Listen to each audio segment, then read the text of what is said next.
Hai, Assalamualaikum warahmatullahi wabarakatuh dan salam sejahtera. Saya Syahril Osman atau Cikgu Syahril. Saya merupakan pengasas kepada Syahril Education. Saya merupakan seorang bekas guru. Saya pernah mengajar selama 22 tahun di sekolah kerajaan, sekolah swasta dan sekolah-sekolah antarabangsa. Saya kini telah menceburkan diri dalam bidang perniagaan buku dan menjadi seorang usahawan buku. Saya merupakan seorang penulis, saya telah menulis sebanyak 116 buah buku sejak tahun 2000, sejak tahun 2016, 2017 lagi. Dan saya kini telah pun, pada tahun ini, saya telah menulis sebanyak 30 buah buku lagi untuk para pelajar sekolah-sekolah kerajaan. Baiklah, pada hari ini saya ingin membuat sedikit ulasan tentang salah satu daripada buku saya, iaitu buku ini yang berjudul IGCSE Malay Primary. Okey, buku ini adalah untuk para pelajar sekolah rendah dan saya hasilkan sebanyak 5 buah buku meliputi tahun 2 hingga tahun 6. Baik, buku ini ada 5 volume meliputi para pelajar mengikut peringkat tahun 2 hingga tahun 6. Saya tidak menyediakan untuk tahun 1 ya. Okey, baiklah. Um, Buku ini merupakan edisi pertama yang saya hasilkan pada tahun lepas, saya terbitkan pada tahun lepas dan mula diguna pakai pada tahun ini 2022 hingga 2023.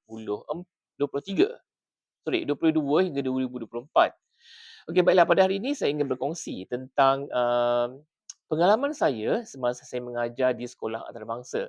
Saya ada lebih 20 tahun mengajar di sekolah antarabangsa dan saya ingin memberikan sedikit tips kepada guru-guru, terutama sekali guru-guru muda, untuk mereka mempunyai tenaga luar biasa, tenaga emosi yang luar biasa apabila mereka masuk ke dalam kelas.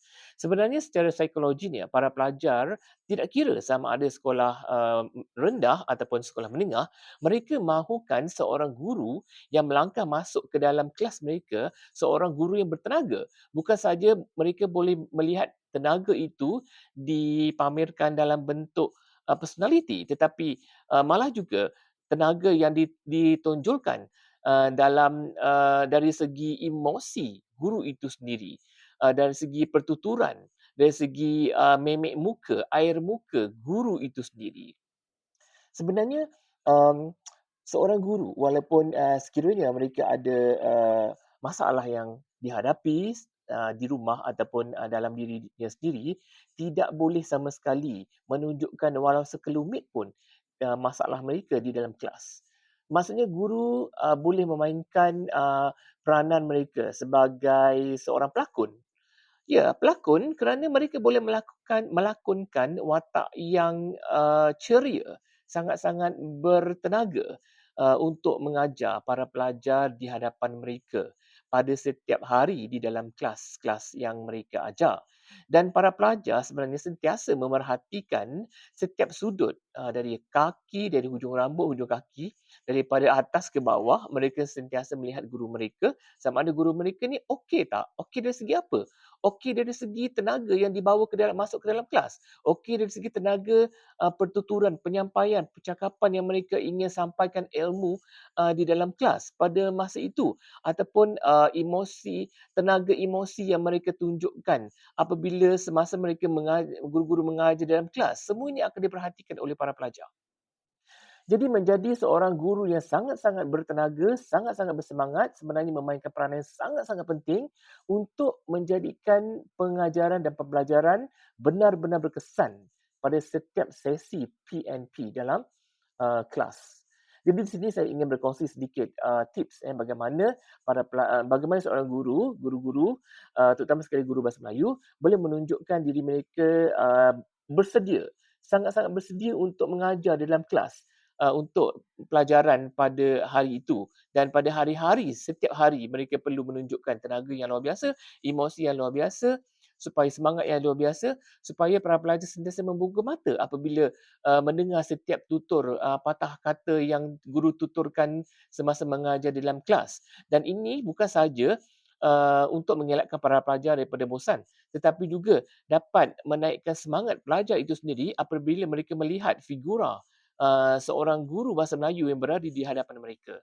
Salah satu lagi yang perlu diingatkan yang ingin saya kongsikan di sini ialah apabila guru berada dalam kelas, guru tidak boleh duduk sama sekali di meja guru atau di kerusi yang disediakan di hadapan kelas, di penjuru kiri atau kanan kelas. Jangan biasakan duduk di dalam kelas. Seorang guru yang benar-benar aktif ialah guru yang sentiasa berdiri di dalam kelas, mengajar dengan cara berdiri, bukan mengajar dengan dalam keadaan duduk di dalam kelas. Itu adalah salah sama sekali peraturannya. Dan guru yang terbaik adalah guru yang tidak duduk di dalam kelas. Guru yang terbaik adalah guru yang sentiasa berdiri di dalam kelas, mengajar dalam kelas dan bukan sahaja berdiri di satu titik di hadapan, tengah kelas, hadapan. Tetapi berjalan berjalan ke belakang kelas, berjalan ke kiri dan ke kanan dan sentiasa memerhatikan pelajar di segenap sudut kelas. Dan para guru sebenarnya kalau mengajar jangan fokuskan kepada satu orang pelajar sahaja. Tetapi mestilah fokuskan mata itu di sekeliling pelajar yang berada di hadapan mereka. Daripada depan ke belakang, daripada kiri ke kanan maupun di bahagian tengah. Dan mesti sentiasa melihat, katakan ada 20 orang dalam pelajar dalam kelas itu, mestilah mata guru itu sentiasa ada hubungan. Mesti melihat ke 20 para pelajar dalam satu masa. Satu masa itu maksud saya, jangan fokuskan terlalu lama ke satu tempat saja. Maksudnya mesti melakukan pergerakan yang sangat-sangat aktif. Melihat pelajar kiri dan kanan, depan dan belakang. Supaya para pelajar itu sendiri melihat kita sebagai seorang guru yang sedang mengajar di hadapan kelas. Dan mata guru ni sendiri jangan biarkan pelajar tunduk ataupun pandang kiri, pandang kanan, tunduk bawah atau buat kerja sendiri tanpa melihat kita apabila kita sedang menyampaikan ilmu, apabila kita sedang bercakap dalam kelas. Pastikan setiap mata pelajar memandang kepada kita, memandang tepat kepada kita.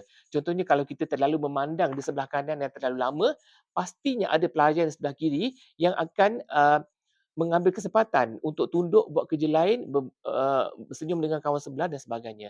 Jadi adalah menjadi perkara yang sangat penting bagi guru-guru untuk sentiasa aktif setiap masa. Waktu mengajar katakan setengah jam, 40 minit itu digunakan sepenuhnya untuk memastikan para pelajar sentiasa memberikan perhatian di dalam kelas. Melainkan jika guru memberikan latihan bertulis dalam beberapa minit ataupun memberikan masa untuk para pelajar itu menulis, pada waktu itulah guru boleh rehat seketika. Rehat seketika tu maksudnya berhenti daripada berkata-kata ataupun berhenti daripada memfokuskan pandangan mata ke arah para pelajar. Namun mata guru juga mesti melihat pelajar yang sedang menulis. Tidak boleh membiarkan pelajar itu membuat kerja dia sendiri. Dan sila pastikan kepada guru-guru pandai mesti membahagikan katakan 40 minit ataupun 30 minit itu, bahagikan masa untuk set induksi dalam kelas, bahagikan untuk pengajaran dalam kelas ataupun ada sedikit kuis, soalan, pertanyaan dalam kelas dan juga sedikit latihan. Sebenarnya dalam 40 minit tu sebenarnya tak cukup masa. Contohnya saya sendiri pun kalau mengajar 2 period, katakan 2 minit, 1 jam lebih. Kalau kat sekolah antarabangsa 1 jam 30 minit. Saya rasa masa itu pun terlalu pendek, terlalu singkat, terlalu ringkas. Sebab terlalu banyak kita nak ajar, nak cakap. Dan kita ajar dan cakap ni pun bukannya perkara yang sikit tetapi banyak dan perlu diulang-ulang berkali-kali supaya para pelajar lebih faham. Sebab pengulangan tu merupakan guru yang sebenar-benarnya. Pengulangan daripada pengajaran. Sebab para pelajar tak boleh belajar tanpa pengulangan yang berulang kali pelajaran itu kepada mereka.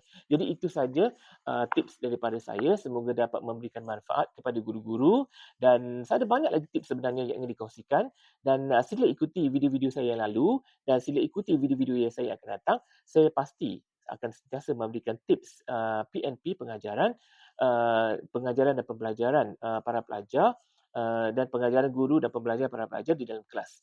Semoga perkongsian ini memberikan sedikit manfaat kepada semua guru, terutama sekali guru muda di luar sana yang baru bercemburkan diri dalam bidang pendidikan. Itu sekian sahaja daripada saya, Cikgu Syahril Osman, pengasas Syahril Education. Terima kasih. Assalamualaikum warahmatullahi wabarakatuh.